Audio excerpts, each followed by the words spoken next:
ప్రజల సమస్యలను గాలికి వదిలేసిన కూటమి ప్రభుత్వం సర్వసభ్య సమావేశం జరుగుతున్న సమయంలో పూర్తి కాకముందే మధ్యలోనే సమస్యలను ఏమీ వినకుండా మంత్రి టీజీ భరత్తో పాటు కూటమి ప్రజాప్రతినిధులు వెళ్ళిపోవడంపై వైఎస్ఆర్సీపీ నాయకులు తప్పుపడుతున్న పరిస్థితి అయితే కనపడుతుంది. ఈ యొక్క అంశంపై మాట్లాడేందుకు మనతో పాటు ఆలూరు ఎమ్మెల్యే వీరూపాక్షున్నారు. వారితో మాట్లాడదాం.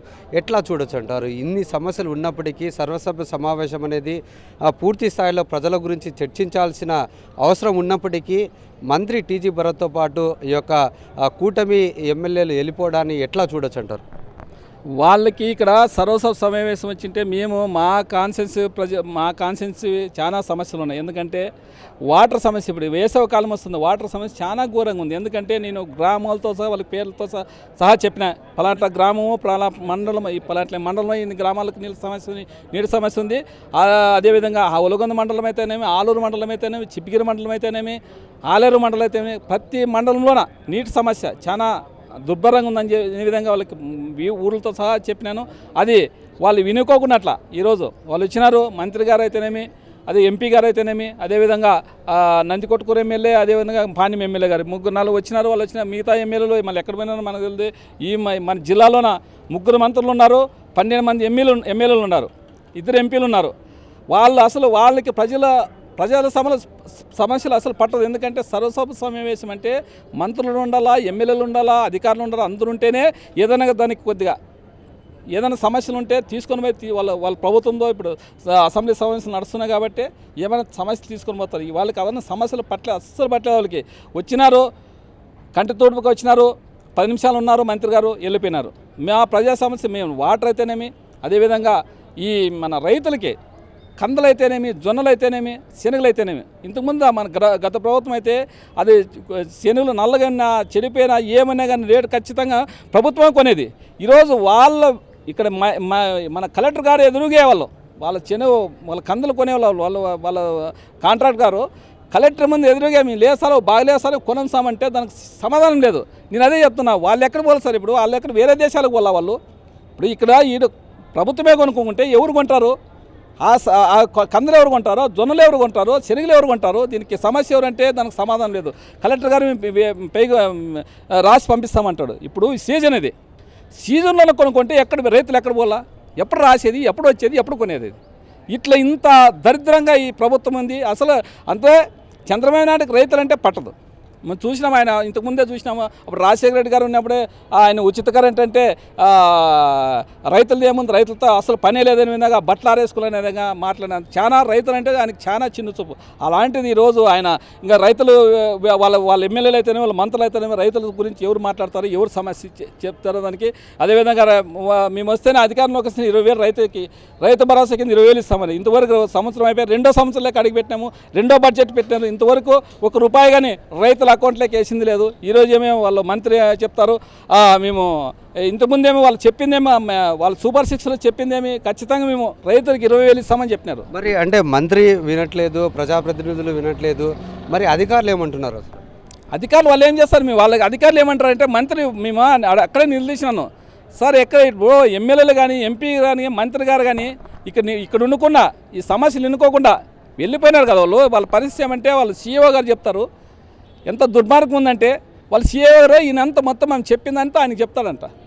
అట్లా మేము ఫోన్లో చెప్పేస్తాం, ఫోన్లో చెప్పి ఇది రాసుకుంటే చెప్పేస్తాం. ఇక్కడ ఎందుకు రావాలా? సమావేశం ఎందుకు పెట్టాలా? ఇంతమంది జెడ్పీటీసీలు, ఎంపీపీలు, ఎమ్మెల్యేలు ఎందుకు వచ్చినట్లేదా? ఎందుకు అవసరం వచ్చినట్లా? సర్వసభ సమావేశం అంటే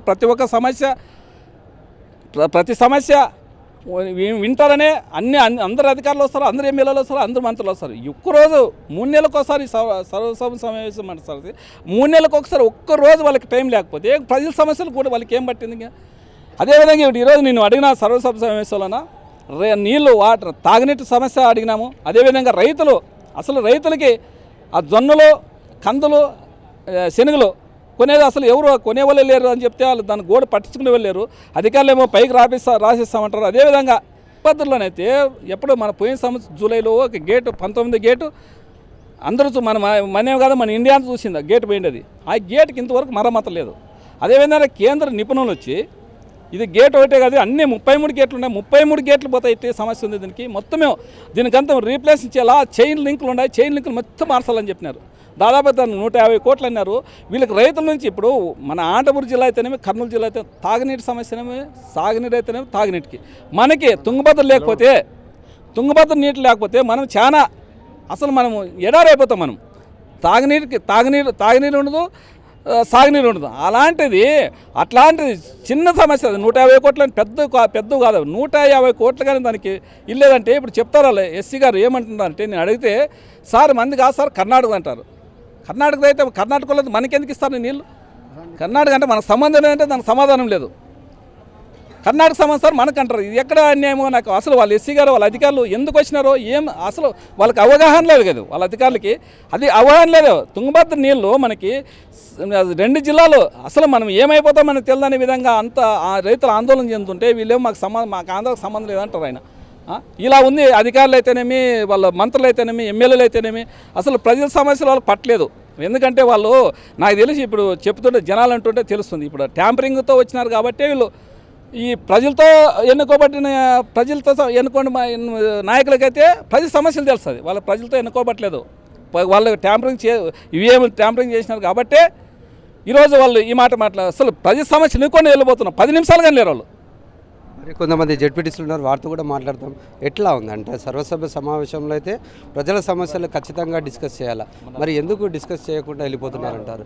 ఇప్పటి వరకు ఇది కొత్తగా ఎలక్ట్ అయినాక గత 10వ నెల కావస్తుంది.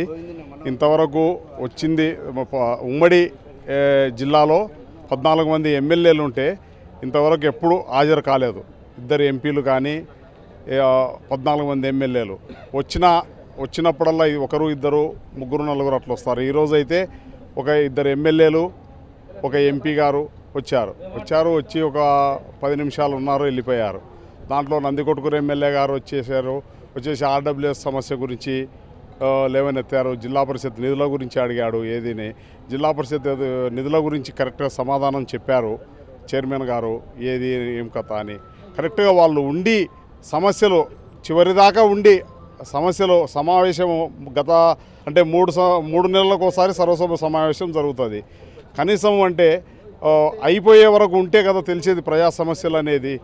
కాబట్టి వాళ్ళు ఈ మీదట జరిగే సర్వసభ్య సమావేశానికన్నా అందరూ వచ్చి ప్రజాప్రతినిధులు చెప్పే సమస్యలు విని ప్రభుత్వం దృష్టికి తీసుకెళ్తారని మేము కోరుకుంటున్నాం. మనం చూసుకున్నట్లయితే కర్నూలు జిల్లాలో కానీ నంద్యాల జిల్లాలో కానీ తాగునీటి సమస్య ఎక్కువగా ఉన్నది. తాగునీటి సమస్యతో పాటు ఆ యొక్క వ్యవసాయంలో పండించిన పంటకు కూడా గిట్టుబాటు ధర లేకపోవడం అనేది ఖచ్చితంగా వారికి కూడా గిట్టుబాటు ధర కల్పించాలని, ఇటువంటి సమస్యలు ఇన్ని ఉన్నప్పటికీ వీటి గురించి ఏమాత్రం చర్చించకుండా కేవలం 10 నిమిషాల్లోనే ఈ యొక్క సర్వసభ సమావేశం ముగియక ముందే ఇక ప్రజాప్రతినిధులు వెళ్ళిపోవడంపై వైఎస్ఆర్సీపీ తప్పుపడుతున్న పరిస్థితి. ప్రజల సమస్యలు మీకు పట్టవా అంటూ వైఎస్ఆర్సీపీ ఎమ్మెల్యే కావచ్చు, వైఎస్ఆర్సీపీ జెడ్పీటీసీలు ప్రశ్నించిన పరిస్థితి. కెమెరామెన్ శేఖర్తో లోకేష్, సాక్షి టీవీ, కర్నూలు.